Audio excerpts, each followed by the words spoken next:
Today's video is brought to you by my friends at Google Doodle. They're doing a contest I'm going to tell you about later in this video.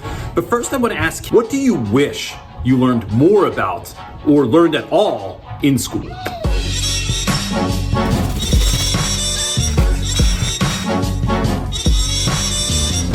Something I've been thinking about lately is it's that time of the year where there's a lot of apathy that builds into the classroom. It's February, it is the middle of the school year, the end seems so far. And actually here in Philly, it is cold. It's just cold outside, really cold outside. So I often at this point in the school year ask students what they're thinking about the school year, what they're dreaming about going forward, because I think that this idea of student voice can get really complicated. But I just want to break down a couple of ways that I create space for students to have a voice. My favorite poet says it this way: speak when spoken to and then are never spoken to. That's from an Anismo Jgani poem. When I think about that, kids are often told to you come into class, you're quiet, you sit at your desk until you're asked something and then you answer it. And so there's not just this sort of open dialogue that's happening. And I think there are a couple of ways that we can work around that we can create spaces and places for students to have their own voice and to share what they're thinking and feeling.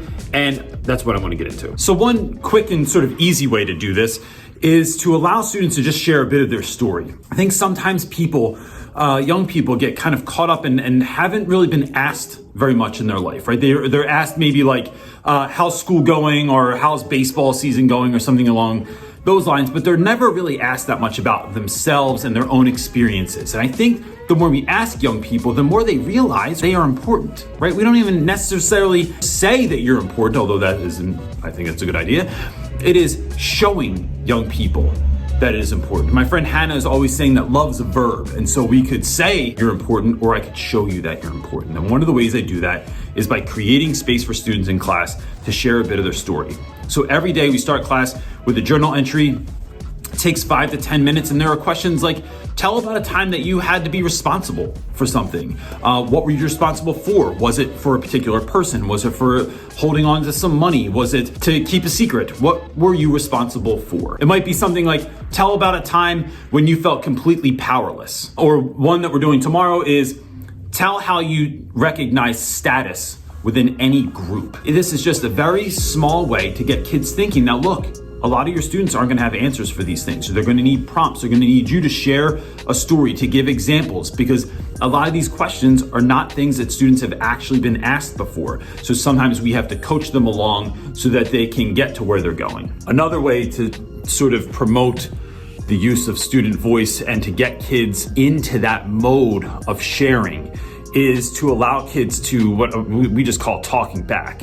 So as a kid, I was told all the time, never talk back. But if we can teach young people to actively listen and then to share their thoughts and feelings and ideas on something, then I believe that helps students to find their voice. So if I have a kid and I have to pull them in the hallway, something wrong happened in class, or I'm not sure what I saw, or someone was misbehaving, it is pulling kids into the hallway, telling them what I think I saw, and then allowing them to speak back to that. What did I miss? Did I miss anything? And then really creating space and letting that awkward silence ring out for a moment until kids realize that they really do have a safe space to answer. That I'm not trying to be right, I'm just trying to get to the bottom of something so we can get back to class and find more success.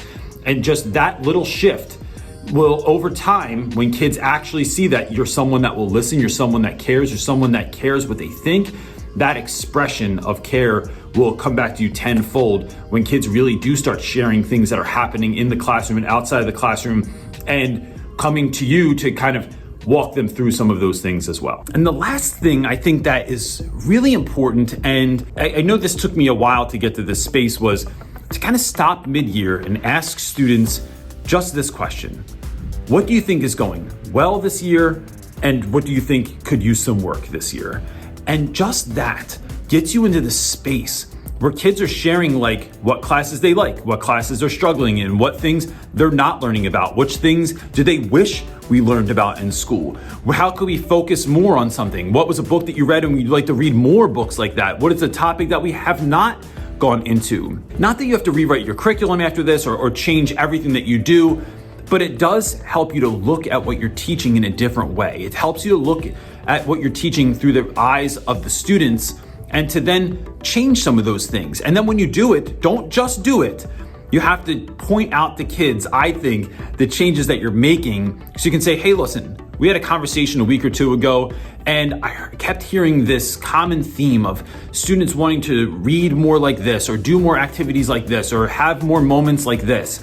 And so I've built that into this week, and I'm really excited to share that with you. And so when you're doing that, you're pointing out to the kids the changes that were made and showing them that their voice indeed did matter and has changed the course, even if it's a little bit, of the rest of the year. So another way that I think you can promote student voice in the classroom is by creating real world opportunities for students to share their voice, whether it be through their actual voice or through their artwork or through their music.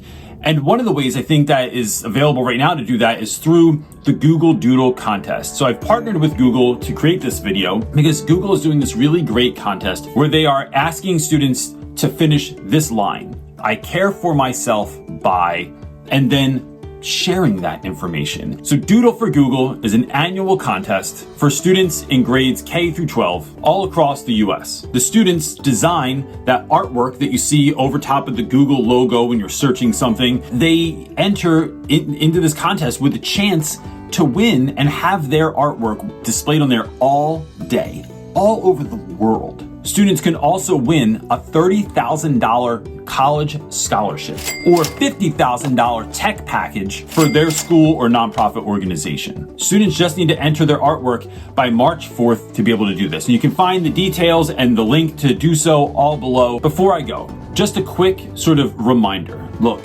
creating student voice can seem like something that is completely overwhelming, or that you have to create like this unit for it, or this, completely new classroom. And it's not true. It's really small shifts sometimes that make the biggest changes in our classrooms. So whether it is journal entries or providing students an opportunity to talk in class, or it's doing something like the Google Doodle competition where you are giving students a chance to not just share their voice, but have something come back for their efforts. I think all of these things do just one thing. They remind us that education's only ever about the students, and how can we take the students into consideration more and let students have a voice in our classrooms where it is safe. That's it, gang. Peace.